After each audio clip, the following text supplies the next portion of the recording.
నిన్ను విమర్శిస్తున్న వాళ్ళకు ముందుగా నీవు మనస్ఫూర్తిగా థ్యాంక్స్ చెప్పు.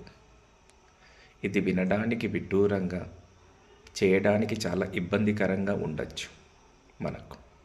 కానీ నీలోని తప్పును ఎత్తి చూపి అదే తప్పు సరిదిద్దుకునేదే అయితే అవకాశాన్ని నీకు కల్పిస్తున్న ఆ వ్యక్తికి ముందుగా నువ్వు, ఎందుకంటే ఆ వ్యక్తే నీ యొక్క శ్రేయోభిలాషి.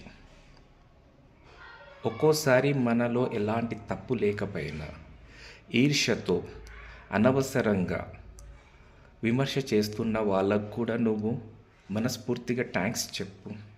ఎందుకో తెలుసా? అలాంటి వాళ్ళను నీవు ఎంత దూరంలో పెట్టాలో, ఎలాంటి ఇంపార్టెన్స్ ఇవ్వాలో వాళ్ళకు వాళ్ళంతట వాళ్ళే నీకు తెలియపరుస్తున్నందుకు థ్యాంక్స్ చెప్పు.